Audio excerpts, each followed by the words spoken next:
Hi, everyone. Hello, here we are live, sort of on time. You know, More or less. on We had time a is a few probability distribution. technical difficulties, but resolved now. If you're tuning in for the first time, this is Barnstorming PA. Our tagline here is boldly progressive, proudly rural. We like to think about how we can build rural democratic progressive Your capacity. your sound is bad again. Do you want to? It is. Now it's good. It is. Okay. It's good. I don't know why. Maybe it was the Okay. internet. But do you want to start? Welcome to Barnstorming. Say your little intro piece again. Yeah, welcome to Barnstorming. My name is Taylor Lightman. Our tagline here at Barnstorming is boldly progressive, proudly rural.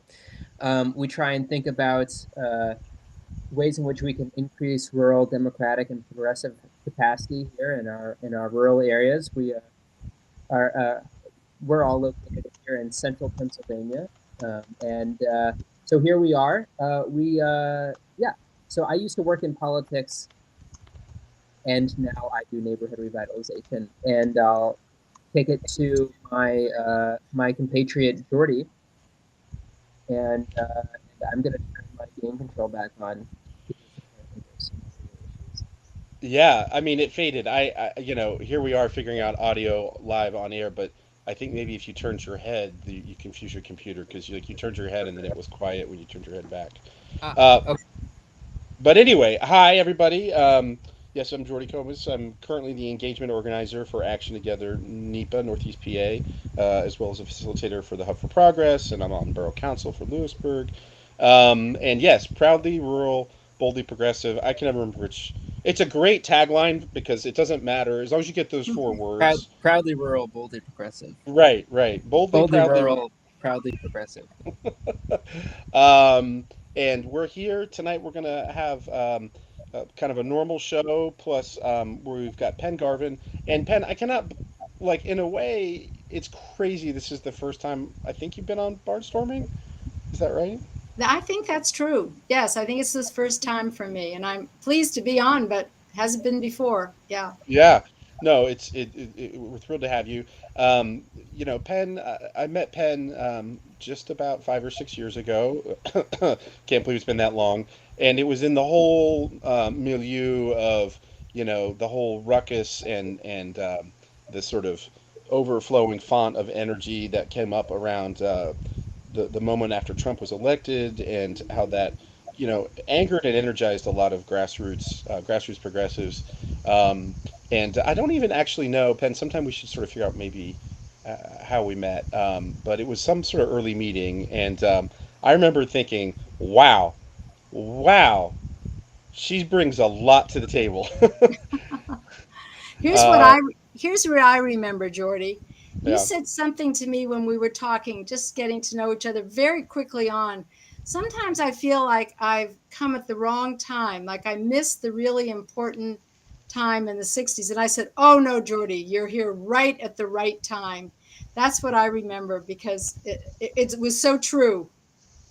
I definitely remember that conversation for sure, and I still think about it, and I think that's part of what's so great is maybe actually we're as usual we're making this up, but maybe we'll throw it to you and you can give us a thumbnail sketch of where you've been. I'm sure I'll learn things, but for me it's like you're from Union County in Lewisburg, and then you had a very interesting life and career in California and Central America spanning many of the social movements that like I think Taylor and I grew up sort of, you know, um, we sort of grew up like sitting on little footstools, sort of looking up at like what's in the media or what's in the culture or what's been in movies, and then you moved back here for different reasons, and so is it fair to say that life is a circle and you're back to where you started in some ways, at least geographically? Yes, definitely. I was born in Lewisburg, grew up in Lewisburg, rural area, went to college in a rural area in Ohio, to Oberlin College in Ohio, and then moved out to was going to go to Europe and be an expat. Decided against that, and ended up in San Francisco. And my political world took off. women's health care and all sorts of things with anti-nuclear and all different developments of things that I would not have been able to develop had probably I stayed right here in rural Pennsylvania. Um, but I decided after many years of doing work there to come back. And my first work had been in the original Poor People's Campaign in '68. So that's when I had my awakening. Some of us went and we lobbied our Congress people, lots of different Congress people. And at the end of 3 days of lobbying, my own and other people's, I sat down with a friend and I looked at her and I said, "We're in deep trouble if these people are running the country." So, very quickly, right off the very beginning, I kind of got over that whole awe of people in power, et cetera, and saw through it and was very happy to have that experience because shortly after that, I decided to dedicate my life to doing progressive political work. Have never regretted it. My daughter asked me once, who's in her 40s now, she asked me once, "Mom, things are in worse shape they were than when you started. Are you sorry that you were involved?" I said, "Absolutely not. I met the most interesting people.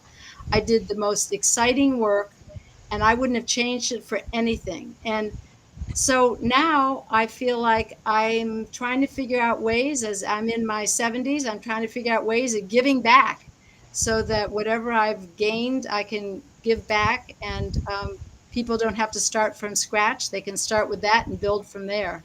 So that's kind of been my work since I've been here. And it's been wonderful working with the Hub for Progress and all the different kinds of things that we're doing here. Oh no, that's great. That's funny. I did learn something, which is, oh, sorry, that's my dog.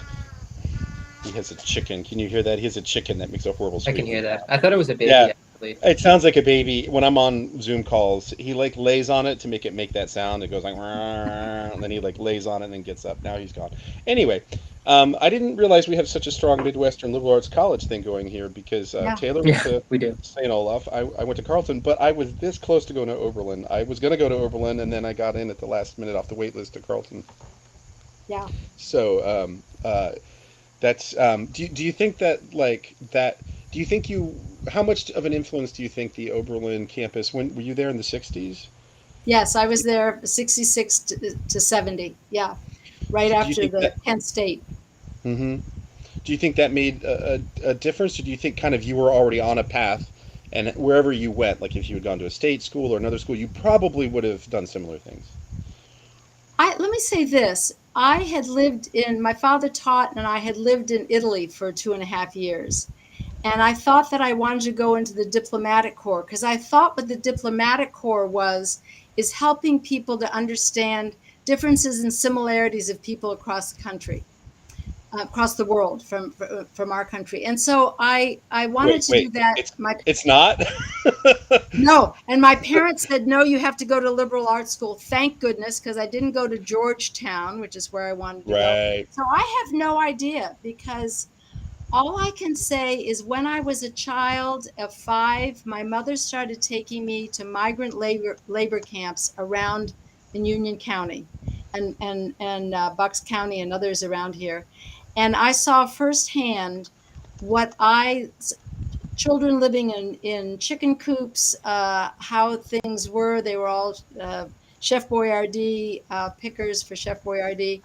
And just as a child, I took a look at this and I said, equivalent to something's not right is it's something is rotten in the state of Denmark. That's the kind of feeling I had from the very beginning. So that together with my going and trying to talk to elected officials about the Poor People's Campaign and other experiences just showed me when I worked in healthcare, I realized, oh, healthcare isn't about healthcare, it's a business. So those kinds of things all dovetailed. So I'd say it was all of that together, plus meeting really good people and being there. If I had to pick the years that I was on a college campus, it would be it would be 1966 to 70. Those were the years I would pick, and that's when I was there. Um, what?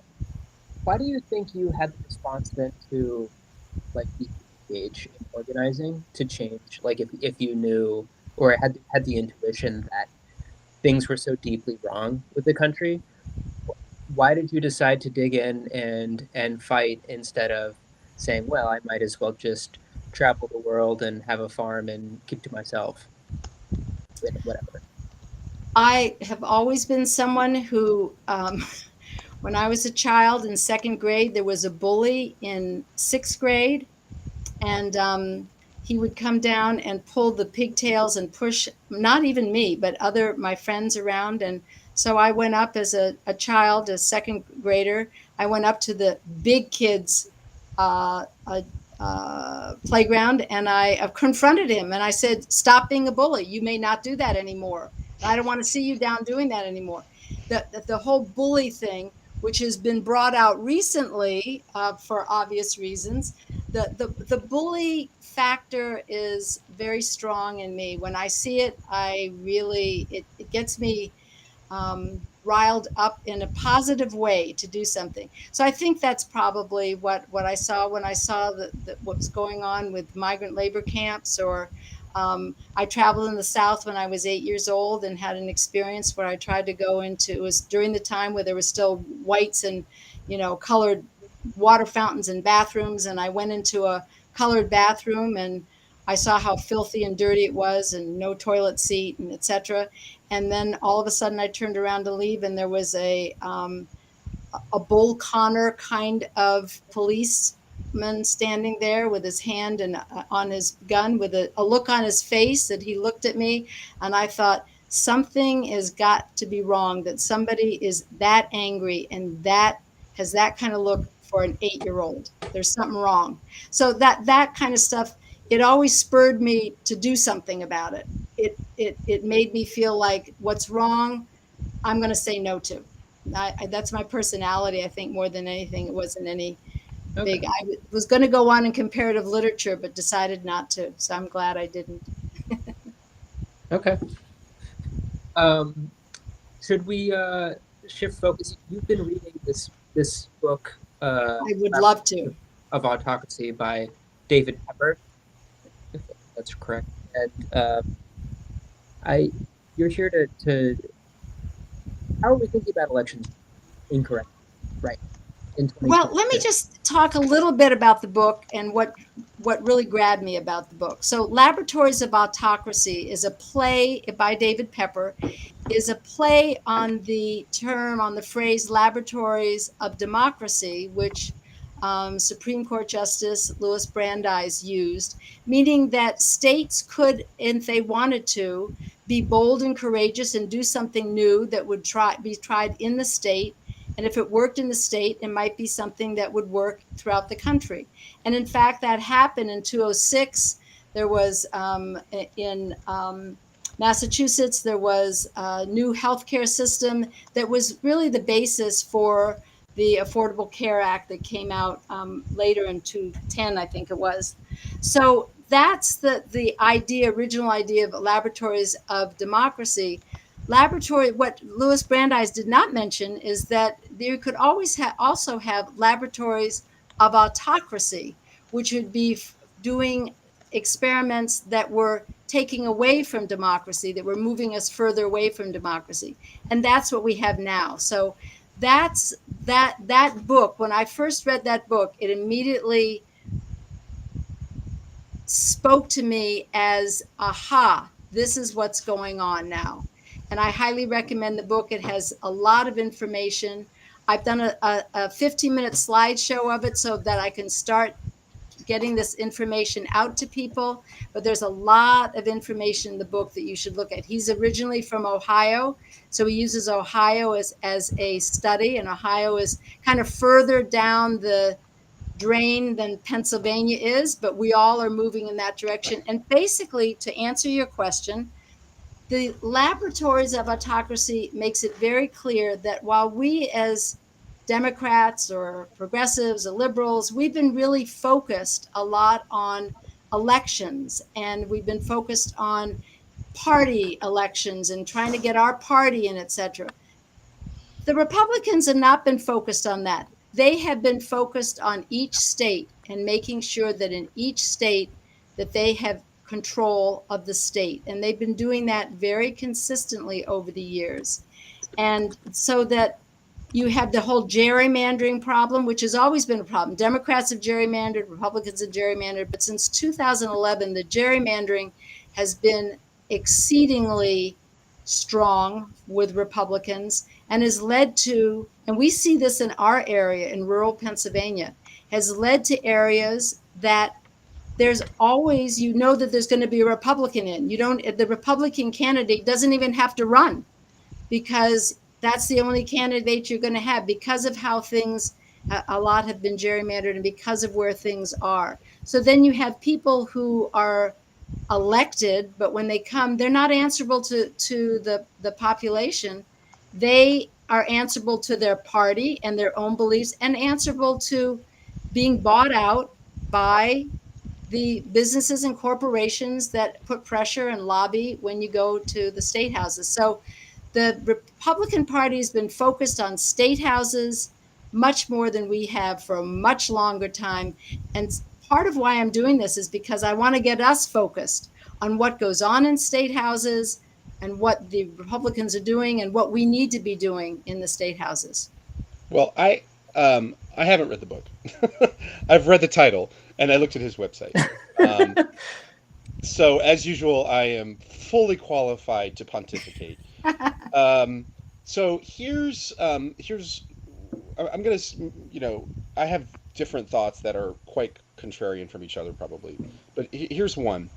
The story that we tell a lot about what happened in terms of the Democratic, in terms of like the broad left losing political power, and sort of a sense of an unfinished agenda, right? Whether you want to go to FDR, whether you want to go to the progressive era from the 1880s and 1890s, or you want to go to FDR's New Deal, or you want to go to the 60s, right? I feel like there's this myth making that on the left we go, we had a moment of an unfinished agenda and then something intervened, and the thing that intervened is usually some version of economic power fused to political power, right? So where was I going with this? Um, I don't know that it's okay. So first of all, let me say this. I kind of agree with that, and I think part of the problem is that a lot of people who do politics on the left went to the little colleges or the big state colleges we talk about, and we drank from a bowl of Kool-Aid about an idea that this is a country that has a nationally coherent and cohesive political system. And it really doesn't, right? And so, to give a specific example, and by the way, I am still coming off COVID, so if my brain is even weirder, Taylor, gonna have to pull me out of this nosedive. But like, I watched the Don't use any national. metaphors. Don't use the metaphors. So very Yeah. specific. Here's a specific anecdote. On any election night, right, we see this map, and it's sort of the blue map, the red map, and we tell this story, and there are sentences like Democrats do this, Democrats for the midterms do this, Democrats do this, Democrats do this. The Democrats are not a unified national party. There is no top-down power structure. The whole thing aggregates from the bottom up. And so I feel like I've had to rewire my brain to not think about what happens in terms of national elections that filter down, but to think about thousands and thousands of local elections that are all bumping into each other in various kinds of power agendas at county levels, state levels, regional levels, inside, outside the party. And sometimes that adds up to a, sorry, and there are people at the top who are trying to like herd those cats, but it doesn't happen that often, right? That's kind of what I want to say. And maybe I'm thinking about the other guy we were hearing a little bit, but like, I just think that like, on the one hand, I find it frustrating to say Democrats this, Democrats that, because I don't think it's doing us any favors. I think it's doing us a disservice because it continues to lead us down this path of people saying like, "Well, Hillary Clinton won more votes than Trump. How could that happen?" And I'm like, "Well, because we don't have a national plebiscite." I mean, that's like saying that you got Easter eggs sorry, Taylor, you got Easter eggs at Christmas and you're mad about it. Well, Christmas ain't a time for Easter eggs. That's exactly right, Jordy. We should make that into a T-shirt. Uh, Christmas ain't a time for Easter eggs. The thing that I kept thinking about during I read I listened to an interview, and I've read some of Penn's presentation. The thing that I kept thinking about is what I see as his thesis is that the conservative movement, the Republican Party, whatever you want to say, you know, generalizing, is like very good at you know, or is very committed to achieving political power and is not 100% sold on the idea of democracy, and that's not going to stand in their way. Which is something that bring my face closer to Mike. I don't know how I could possibly do that. Just that, like, I Is this think when your head moves, you're losing. Just try it. You weren't supposed to okay? read that out loud. Okay. And I feel like as a 29-year-old, this is something that I essentially take for granted about the Republican Party. And I realize that I probably am in the minority for that if this is like a really like a groundbreaking book that they're the declaration that they're not sold on democracy. So I'm not sure what to do with that. Well, You're in the mind. Go ahead, Ben. I think we are seeing that they are playing by their own rules a lot of the time. The MAGA faction of the Republican Party plays by its own rules. And we're seeing that on the very local level in what they're doing on the level of counties. We've seen that on the federal level. We've seen that all sorts of places.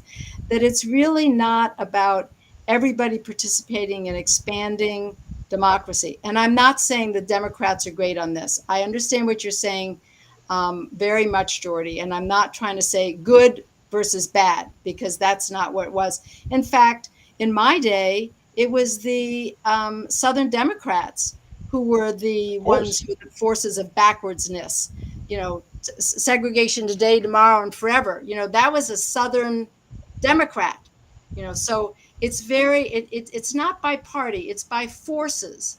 And you have some forces which are always trying to expand democracy, which is still an experiment around the world, expand democracy. And then you have some forces that are trying to minimize and crush in and try to get democracy to be as small as possible so that those in power, i.e., white property men in our country, that's pretty much true around the world, that those in power can stay in power. So you have these forces. And so I don't want to put it on Democrats and Republicans. It just happens to be now more Democrats are trying to expand, Republicans are trying to, but I think we have to look at the forces. And I think we have to not say, never Trump or whatever it is. We have to say always democracy, because it's very fragile.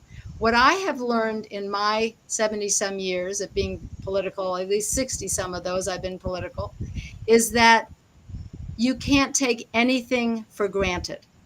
You absolutely, once you get a law passed or people change their views on things, it can always go backwards, because those forces will always be pushing backwards. And we're seeing it now. We're seeing what's happening in Florida and Texas schools, for instance. I've got grandchildren in 2 different states, Florida and Texas. All right. So we're seeing what's happening in those states is trying to hold on. We understand that they understand that policies and laws flow down from culture. And if you can keep the culture a certain way, and this culture that they're trying to keep is that you don't talk about things and things are just the way you're told by the higher ups they are, if you can keep a culture that way. So I think rather than talk about Democrats and Republicans right now, that's where they are. The MAGA faction is not the Democrats. The MAGA faction is the Republicans. But I think it's these forces. And if you start looking at it as these forces, I think it helps you better and to understand what's coming and what we have to be looking at and what we always have to be vigilant about. I think you're talking about forces. So trying to connect with the picture I was painting, it's always been a story of forces and opportunists, right? And like to me, that's a much richer, more accurate picture of the history of American political party politics, and then how that interfaces and affects the things that I think the three of us, I'm guessing here, care more about. Like to me, politics is like not super interesting. It's a little interesting. It's mostly interesting in the ways in which it's a vehicle for real, durable economic and social change that lift people up and enable them to be their best selves and live their best lives. Um, and yeah, so I wanted to go back to the book though, because as I understand it, like you've got the we did the interview with Jim Purvis today, and you've got the book. Like, are there and are there some sort of main this is the conversation we've already had is a very familiar conversation, I think, to the three of us and to a lot of our listeners. Like, Penn, like, are there things either from the Laboratories of Autocracy book or from Jim Purvis that stood out to you as like, this is an important way to think about it, this is new, this like organizes or clarifies or declutters or holds the focus, or however, whatever verb you'd want to stick in there? Yeah, I would say that we're talking about two different books now. One is Laboratories of Autocracy by David Pepper, and the other one is Democrats 101 by J.M. Purvis. So these are two different books dealing with very different, but to me, they're very related.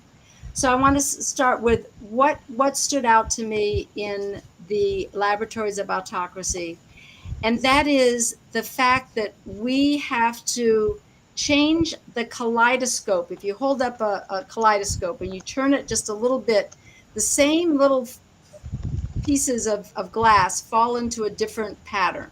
And we have to change looking at elections and what we do with electoral politics, etc., from trying to get Democrats in and run the best Democrats, as they modern or progressive will, to looking at where is democracy being whittled away at, and in what ways is it being whittled away at. We have to really look at that in a whole different way. So that's one of the main things from Laboratories of Autocracy that I would say. Then related to that is that when you start, you can get very lost, and I can talk more in detail, which I won't unless asked, but you can get very lost in feeling like things are really getting much worse and much, etc., especially on a very local level. If you start looking at what's going on very locally now, with monies coming down from the state legislature to have strings attached to what's going to happen in our elections, et cetera. So there's a lot that we have to keep our eyes on and really focused on. The other piece of it is the messaging, which a lot of people say that the Democrats are poor at messaging, but it's not just messaging, it's also looking at what our values are and talking from a values base, because that's really people are not talking and not that interested in the details. They're not policy wonks the way some of us are. So they're really looking at the values. And that's what the Democrats 101 book is looking at, is what is our values as Democrats that unite us. Let's not fight over policy. Let's unite around our values. And those values are those that can be used to stop what's happening with losing our democracy. So I see the books very related, and that's why I did an interview with Jim Purvis of Democrats 101. I wanted to do an interview with him because I feel like that's an important piece. It's not about growing the Democratic Party. It's about looking at what unites us as values against what we're seeing as united values or lack of values, I would say, that is coming out now on the other side and that we are struggling against. So, um, going back to the Laboratories of Autocracy book, though, maybe because just from things I've seen, or Taylor, you said you saw an interview. Does is it Pepper? Is that his name? David Pepper. David Does, Pepper. Pepper. Does he bringing is he bringing like a particular, it's called a theory of the problem or a theory of change about like why the Republicans or the powers, the powers that they represent have been, like, is it that they were always engaged at the state level and Democrats pulled back at some point in the past, or are they just better at being engaged at the local level? Like, does he talk about the whys? Because what WHYS? He talks about the fact that and he does talk about this, if I'm remembering properly. I read a lot of things, so I may be getting it mixed up, but I'm pretty sure he talks about that the after the whole movement with FDR, we kind of sat on our laurels, like, well, of course, everybody, it's kind of what you said earlier, Jordy. Of course, Hmm. everybody believes in this. We don't have to really work about this. And then look what happened under Clinton, under Bill Clinton. I mean, so much was changed in terms of we weren't working looking at working class. Now, I'm not making FDR a big working class, anti-racist working class. He was not. He was pushed by a number of people, including his wife Eleanor. But the fact is that the kinds of policies that came out were putting us on a different trajectory than what had been before that. And that trajectory, we just kind of thought, well, we'll just kind of fly on those laurels. And we didn't really do the hard work. As when I say we, I mean Democrats, progressives, liberals, all of us didn't do the hard work that was needed to keep that going. So, during that period of time, of course, people who didn't like Brown versus Board of Education, who didn't like some of the things that were happening, they got Reagan in and started moving in another direction. And they were very good at their messaging because they stopped looking at policies. They sort of snuck the policies in when they wanted, but they looked at messaging. They looked at, you know, the what was Nixon's the silent majority. They looked at all of those kind of dog whistles that we know about, and that is much more what people are their values and those kinds of things. So I think we gave up some of as Democrats and progressives, we gave up some of our ground by not staying focused on what would be attractive to people and what would answer what they really needed in their lives. I don't know if that's an answer to your question, but Yeah. I can't hear Penn, you. I Yeah. think can you hear me now? Yeah. Hmm. No? Yep. And I think you can't hear me at all? It's No? so weird. Now we can like Don't move your head. count Just Okay. count Okay. down from five and then say what you want to say. Like count down Okay. out loud because I think the mic needs to. 5, 4, 3, 2, 1. Okay. So, Penn, I think I speak for a lot of people when, we're hitting our heads against the wall. How can we like what can we do to work on this? And I'm just curious, between both Pepper and Purvis, how do you see people actually doing that work? You talk about we didn't do the work. What is the work, and what is feasible for one person to how can one person get involved in this effort? Okay, first of all, we just need a little bit of barnstorming humor here because that's so great. Pepper and Purvis, pub name, Yeah. law firm, '50s folk duo. Which it's one of those three, right? Pepper and Purvis. I think it's a fast food restaurant if I'm being honest. Hmm. I I would think maybe a British one though, not an American one. Like Pepper and A Purvis pub. fish and Yep. chips. Yeah. Okay, Ben. I hope you remember the question because I already forgot it. yes. So the question, I think, is a very good question. What does one do now? Um, I think there are a couple things that one does. I think that depending on what your interest is, of course, some people are going to be interested in continuing with electoral politics. Some are going to be interested in messaging. Some are going to be interested in women's rights. I mean, I can't say exactly. But in your doing of whatever it is that you're drawn to do, the two things I think you need to stay focused on is looking at what is building democracy, what is including more and more. And when I say build democracy, I mean what includes more and more people, what brings in more and more people. And we haven't always done that as progressives at all, nor have we done that as Democrats. But I think we need to look at what includes more and more people.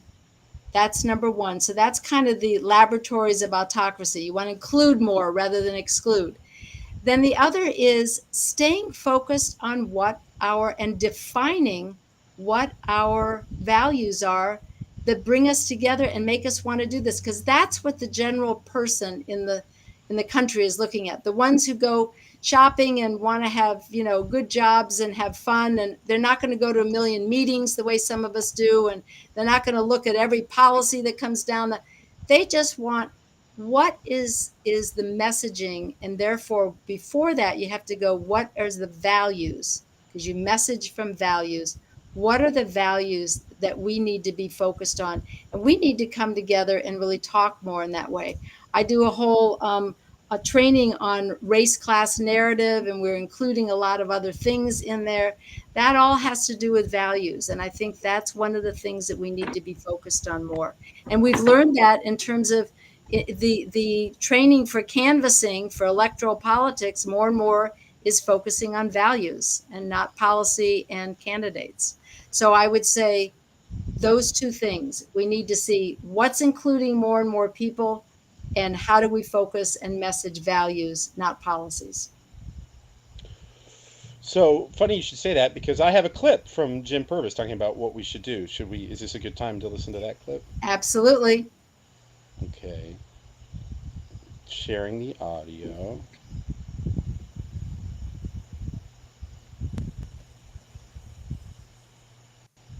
It was like, what else to do? Well, you need to form discussion groups. And I'll go right back to the county level groups, whether you're involved in the local Democratic organization or Indivisible or a club. Form a discussion group. This is about reading the book and then talking about it. This is about talking and getting people to understand and question. I don't have to be right. This is about having a discussion and getting people excited about our identity and going out and talking to more and more people. Okay. So this was Jim Purvis. You could hear that, right? Yes. So that was his answer for Ben. You asked him, like, what can people do? I hope this doesn't sound too snarky, but I was a little bit like, really? Like, go buy copies of my book, which is cheap, and form a discussion group. Like, I think a lot of people would be like, that's already the problem. The problem is liberals and Democrats like to sit around and talk to each other. Well, I think that's, I mean, as I said, everyone's going to have the things that they want to do, but there are people who often are doing faster than they're thinking through what it is that's the basis of what they're doing. Why are they doing it? Why are people, a lot of people are out there, now talking to people, door knocking, calling, et cetera, because that's what we do during an election cycle. So a lot of people are doing that. And there's been trainings even on how to talk, message, and how to talk your values, and so forth. But sometimes you have to slow down. And I'm not saying everybody drop your work and join a discussion group. I understand that. That's not what I'm saying. But sometimes we have to slow down and really think, what's at the core? Why am I doing this? I hear from people all the time, I don't really like to canvass, but I'll do it. Why are you doing it? That's an important thing what is it that makes you want to canvass or be willing to canvass? Those are important. I think those are important issues of what it is that connects us. And we don't often have those discussions, and we can have them while we're planning to do, when you do training of people, you could have a half-hour discussion of what are your values? What makes you want to do this? Just a half-hour discussion of that. So what I hear him saying is talk about these things, and I think there are ways that we can fit that in. I found the discussion that we had after he was on the race class narrative working group that I'm with, people were really energized and wanted to talk about their feelings about doing the work that they're doing, or not doing the work. So, to give him, to give better credit or whatever, to put his point in the best light possible, he hit on a key word there, which was identity. And so I don't know if you want to say more about that, but like a big part from what I got from the interview in the book is that in his book is about people understanding being a Democrat is an identity that's rooted in values, and if people individually own that identity and make it something that's connected to their own deepest values, then if that happens laterally and in a grassroots way, then that does start to make a change. And the discussion groups are a vehicle for people to be able to do that. So Democrat isn't just a thing that they see in ads or they see at arm's length. Does that sound right, Ben? Yes, yeah, I think you've said it very well. Yeah. Something that something that Pepper talked about in his interview about laboratories of autocracy was the notion that people should just be effusing their everyday activities with pro-democracy things, like using their at the church barbecue or at the barbershop or talking with people next to them at the car wash. Hey, are you registered to vote? And having a conversation that is pro democracy. He said we need to get it into the bloodstream of America. This sort of pro democracy, and it I kind think of goes along with something that I've always thought, especially at the beginning of the episode we were talking about the fever immediately after Trump was elected, and everybody was asking people, what should I do? And I always felt like you should just do something that you like to do that is helpful and productive.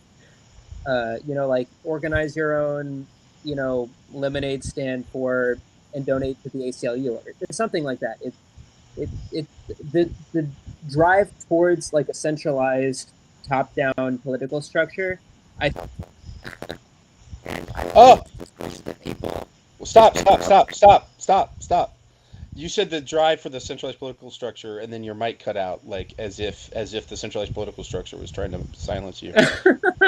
yeah, Jordy, I think we got to switch platforms. Restream is canceling me. But that's interesting because what you're saying parallels something a couple of weeks ago. A Unitarian congregation in Philadelphia asked me to be like a sort of Zoom in guest speaker, and that question came up, and I should have anticipated it, but it was and you asked it too, Penn, to Jam Purpose, but it was like, what should I do? And I was like, I mean, or especially, I think the question was framed as in this time when it can be really hard to have any hope, what should I do? And I'm like, I don't know if I'm honestly the best person to answer that, but the more I've thought about it, I feel like the question itself is sets us up to trip over our own collective neuroses. By which I mean, it's the idea that there is some perfect action that you will take, and if we all just take that perfect action, and I can see I'm going to get some amens here, and it's that goddamn Protestant work ethic, and it's Luther, and it's the calling, right? That says that like if you're not maximally efficient with every moment of your time, be it in the workplace, but in this case in value driven political activity, then you are part of the problem and not part of the solution. And I think that that's really flawed. And something I've heard Penn say a version of this, and I know I've said it myself, is that like, and my answer to the church was just join a group, do something. And Taylor, I like what you said about the lemonade stand, because the point is just do something, right? Like, do not like chain yourself to this iron yoke of thinking that there is one perfect thing you must always do, because A, you'll make yourself miserable and no one wants to organize with you because you're a party pooper, and B, uh, um, those moments of activity. I don't mean to seem Pollyanna-ish about it, but it kind of gets even to what I think Jay and Purpose was saying was like just by being active and doing things and starting to have those conversations, you will rebuild a personal politics that's engaged with what you were saying, Taylor, into your everyday life, right? And so, will that one action, whether it's going to a postcard writing group or starting a discussion group around Jay and Purpose or whatever, will that be on the margin the thing that makes a difference? No, you can never know that. But that's a chimera. That's a search for a holy grail that you need to stop. And what you have to do, which is harder, I think, for a lot of hardcore leftist types, is trust people. You have to trust that by joining with other people who are imperfect and flawed, we can make that those things can start to aggregate up into making a difference. Yeah, But like, and that a bunch of other people are doing good things too, and you're just a small part of this large constellation of activities. Right. You're one little pinprick in 1,000 points of light. Yes. Yeah. Well, And that's messaging. That's George H.W. Bush. yeah. Yeah, but I think what we're all saying is that becoming real to your own feelings of what's important to you is a big piece of this. It's not doing something because, and I do hear people, they go to meetings. I hate meetings, but I feel like that's how what I need to do to be political, or I hate canvassing, or I hate whatever it is that, yeah. And I think that that's wrong, because to do something that does, it needs to be something that puts you more in touch with your own humanity, and to be able to do work from you, speak from your heart. And so some of this may be that you speak up when you hear somebody say something, and you don't have to say the perfect answer to it. You just speak up and you say, I don't believe that. There are many of us who don't believe that. Or learn how to do a skill that helps you be able to be around people more, and be able to talk with them, people who you wouldn't generally spend that much time with. Whatever it is that you pick to do. But I think that's an important piece of this, is I, coming into your own. I don't know if it makes a difference, and this may be me simply trying to be too cute and too clever by half, but like when I'm in like when I'm getting my car picked up, or I'm getting my hair cut, or any place where I'm interacting with somebody in the service economy, right? And they're like, "What do you do?" Like I do variations of, they're like, "Oh, so what do you do?" And I'm like, "Oh, well, I actually organize people power to challenge the corporate power structure, so people like you and me can have a better life." And they go, "Oh." And it's really funny to watch the Starbucks barista, or the car service person, and like, because I think it's just the idea is that, like, when I say that, it's like, well, you're not supposed to say that, right? Like I'm supposed to say, oh, I do community organizing. Right. Well, you know what? One other statement that you could say is, and if that's not clear, you have any questions about it, I'd be really open to talking with you about it. Be Yeah, curious to see what people say. right, Be right. really curious to see. Well, Penn, I want to throw to another thing. I can't really find the clip, but Jim Purvis mentioned this idea of progressives and moderates, and whether or not, I think he was saying that that's either an overused or an unhelpful. Maybe I was reading into his words. I don't love that distinction, but is that something that comes up in the book, or do you feel it came up in the interview? Progressive and moderate. He talks a little bit about it, but no, it was something that came up in a discussion that we had. I think because he's trying to find a way of people finding a commonality among what they believe.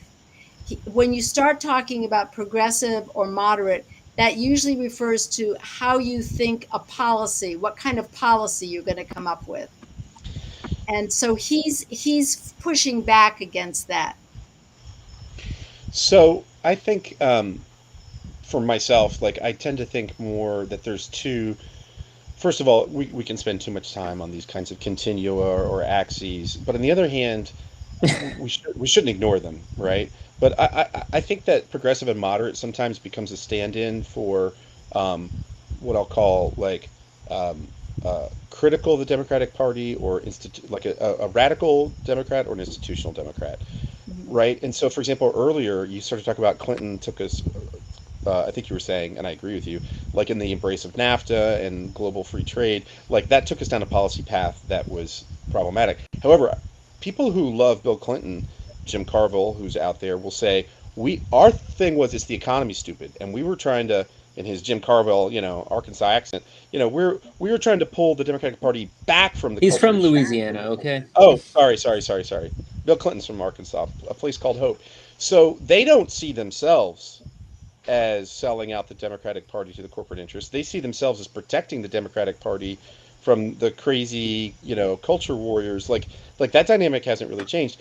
But part of the reason I'm bringing this up is like, sorry. So the institutional Democrats want to defend the party, and they get very defensive when people criticize the party, and they may be more or less progressive or moderate, or on a left-right continuum. So basically, I'm saying there's kind of a left-right or left-center continuum, but there's also like, do you see the party as the problem or the solution?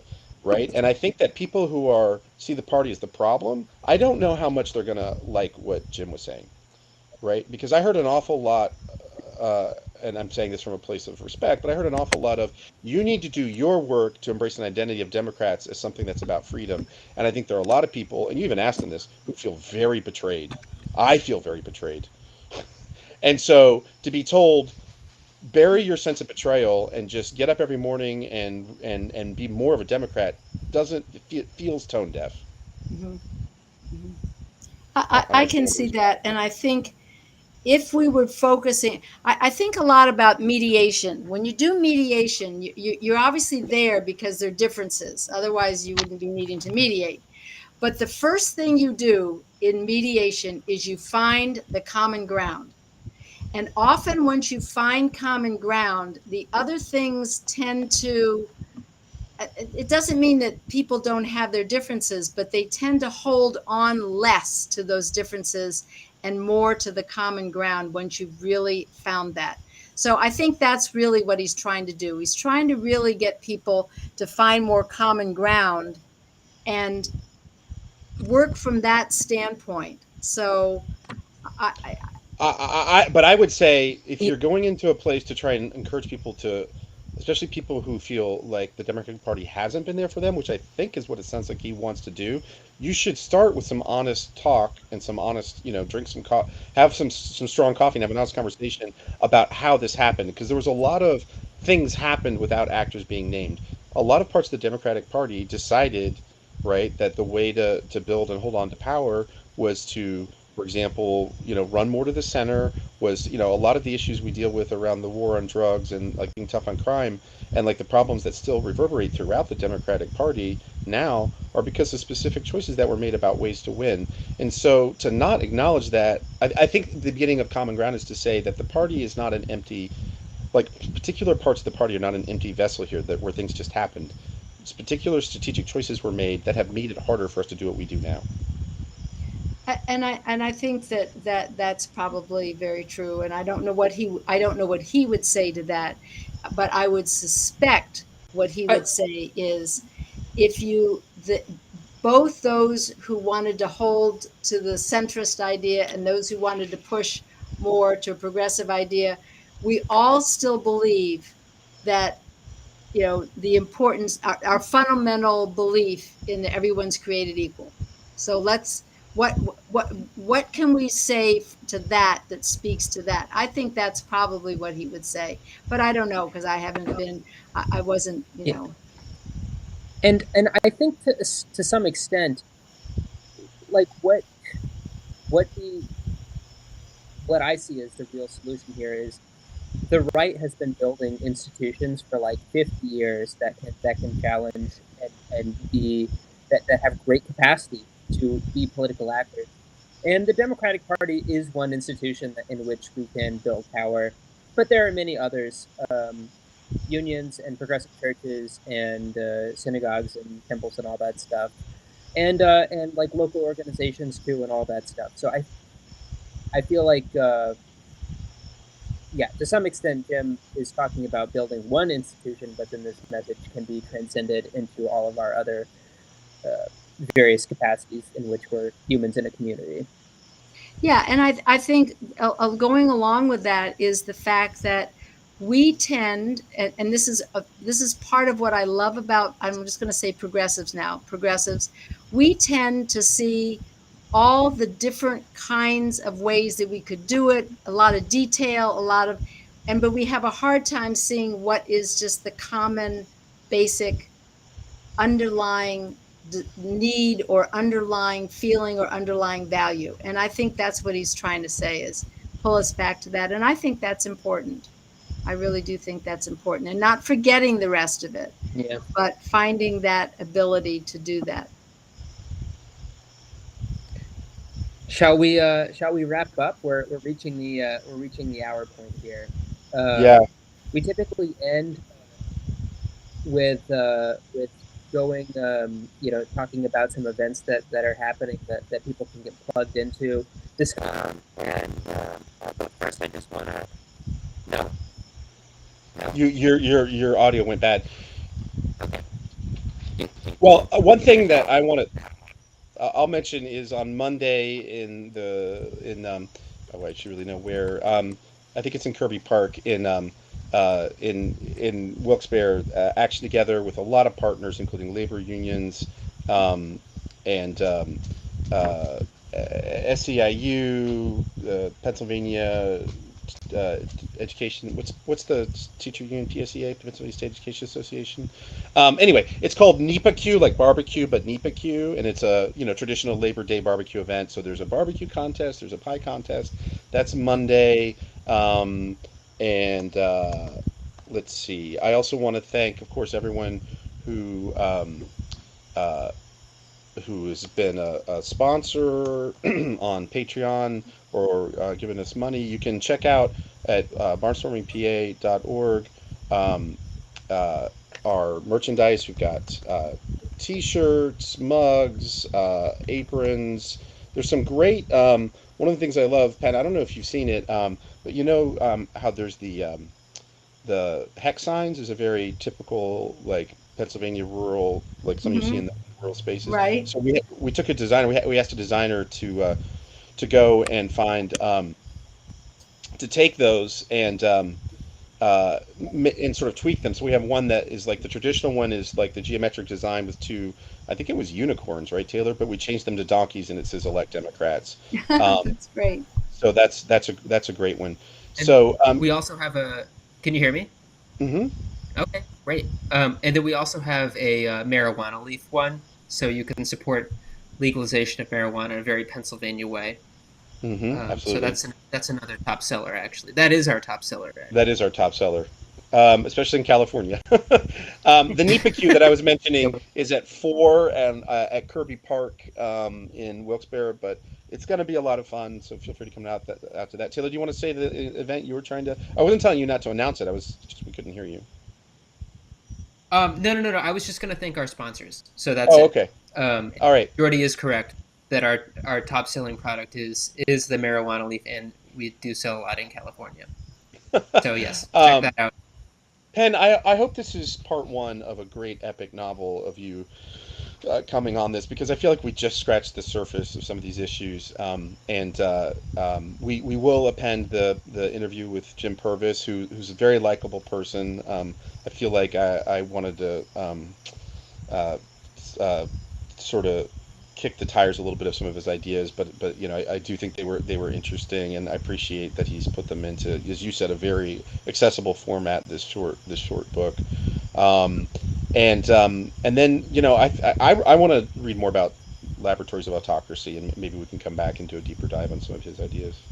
And he's actually coming out with another book, which is a much more what to do about it book that he's gathering from going around and talking about his book and getting ideas of what people are doing around the country. So he's going to share those with us and other people. And now I'm so glad that you have this barnstorming in the middle of our rural area here. It's really important. Very glad that you do it. And thank you. I'll come on anytime you want and be very happy to participate again. Thank you for inviting me.